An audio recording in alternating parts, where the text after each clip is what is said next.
ntago birashya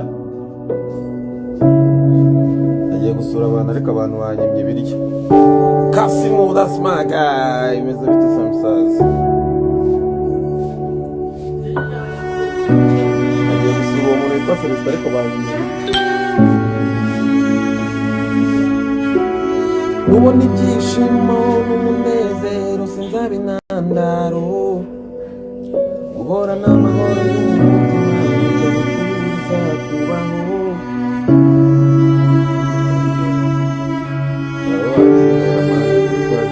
urabikoresha iki se nereka abantu ahantu turi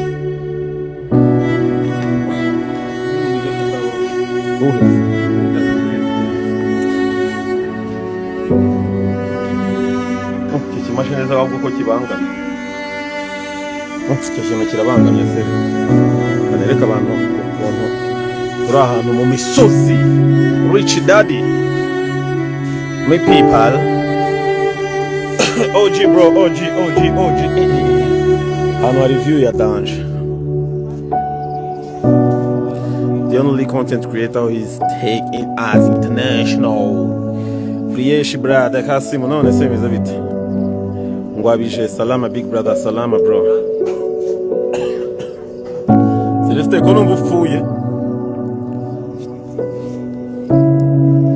ahantu nje ni mu mwijima none ntihanagaragara kugira ngo none ntihabona amanda guprefera sana ntabwo wabyumva thank you bro thank you Rich dad Seri umuhungu mugenzi wanjye arambwiye ngo arankunda kwanakundana none se hari ikibazo ndayiregita Kevin bose hai my people turenda gusohora filime nziza mugira amatsiko menshi muzayikunde muzayirebe filime bandi umusekirite nahinduye imirimo ibintu by'ubudirector narabiretse nkabivamo nkahitamo akazi ko kujya kwikorera ibintu byo kurinda ibipangu by'abantu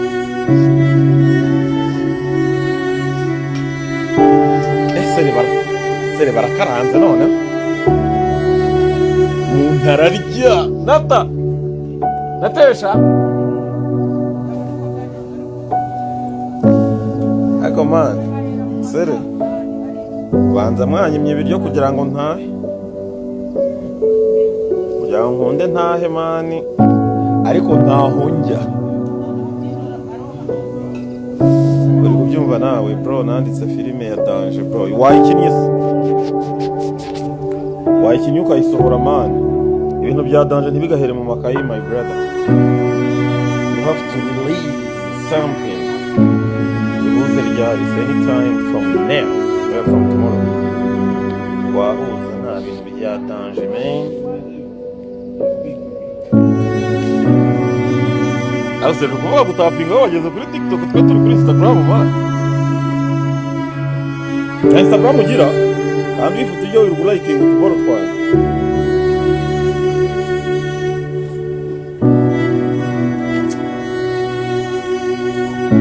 Ako sere wazanangiye ahantu bashakira abakundi nkajya gushaka umukunzi wo gushaka ubushobozi ni danje ubushobozi mana ubushobozi ni bukuna nibwo uzafite na telefone ufite bitemo hiti sundaje mbatemo hiti mana yanjye mfite indirimbo yitwa ngo Soldier indirimbo yitwa Soldier nenda kubatamo n'indirimbo ya Danger man duhe acapella man ihangane akareka nta bya acapella ibintu bya acapella byo rebana wapi ngiye kubatamo indirimbo man yitwa Soldier iyo ndirimbo muzayitura abantu bose mufitanye ibibazo sere hano ni Ego nahise nibaza ukuntu inzi forume byanja byari binyobeye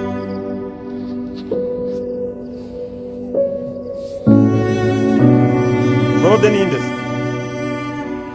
Claude tekinisiye. Tekinisiye se niyanze kundika varingira mwaca, icyo gitekinisiye nacyo ni igipirate. Kandi cyaramubwira ngo kirabizi ngo kinafite ngo iboro ibigi bikavaringa neza. Claude we uri scam, uri kumva ariho. Claude uri scam, waraduskaminze se man, ukora live itagira abasura.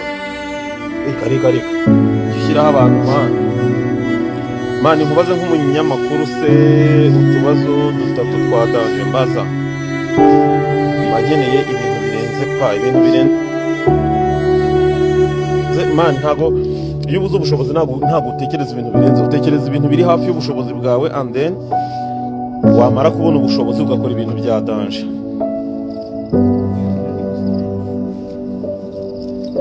$20 natainze natesha umuntu umuziki wawe witwa Where is love, give me the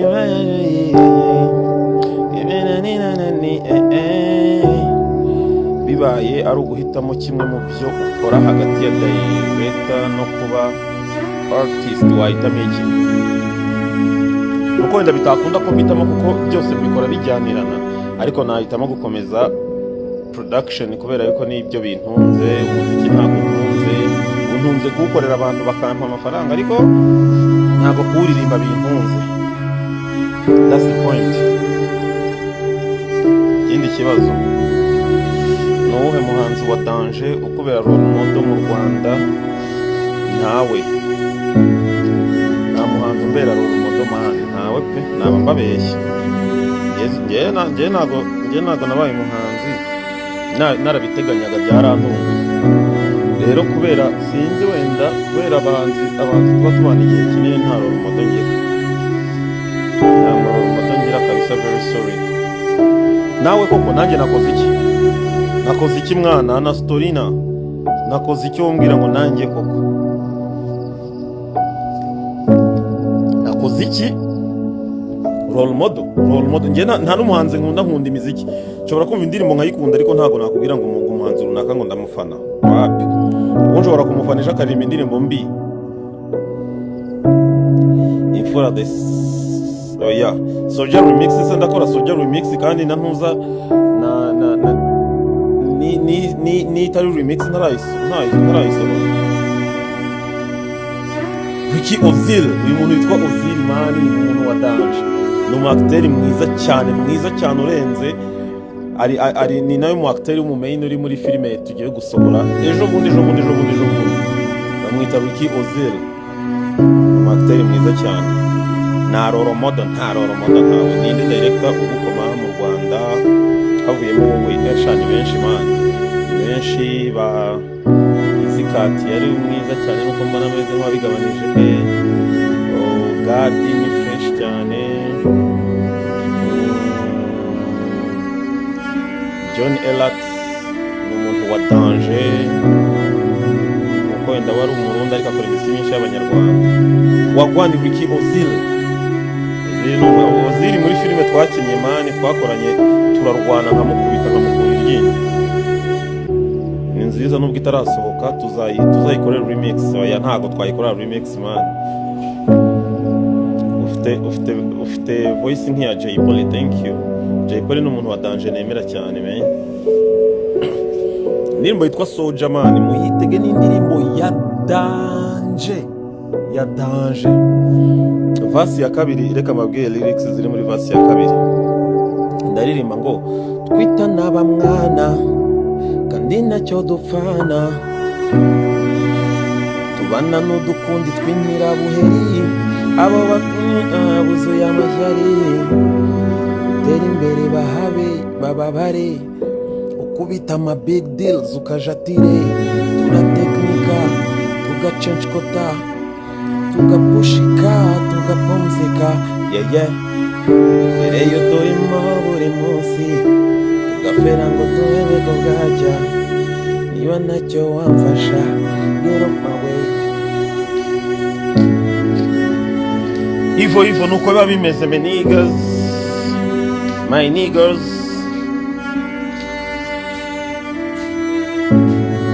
Nziza kabisa kabisa nayo yumvise hazashya kariya karimbo ni keza cyane, kariya ni akarimbo keza cyane kaba gakatira abantu b'abapapironi. Tubana n'abaniga b'inkirabuheri, ndashaka kuba umubloga udasanzwe pe, ni iyihe nama wangira? Ariko nanone ni iyihe sapoti itari y'amafaranga wampa? Sapoti si ubu naguha ni iyihe mani? Sapoti simbizi, ariko kuba umubloga bisaba kubiharanira, urakora mani. Buri kintu cyose wajya gukora bisaba gukora cyane, nta yindi nama numva nakugira tu, kuko nta muntu wa danje nawe utaba we ntibikunde, uwo ari we wese wamuha. Tuzahurire kwa Kibonke weekend tuganire. Kwa Kibonke ntabwo nkunda kuhagera. Shani Eduardo, shahu wowe, shahu ngewe iki? Bimeze bite, byagenze bite? Ako mano ubanza ni inyangamugayo ku buryo njya kuri live kweri nkabura n'umuntu twahurira nambuye, nahejeje nk'ibice. Ni inyangamugayo pe, inyangamugayo muri ubu buzima. Ubu nakabaye nza nka hano nkahita mpura n'abantu banyishyuza amafaranga menshi y'abantu. Amakuru ni meza mwana, ntaribi kabisa.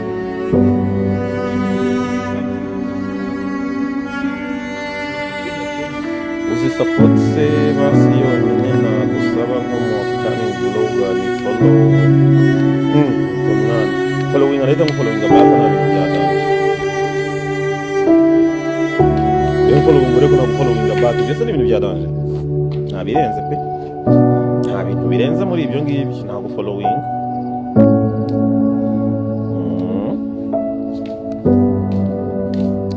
See you later.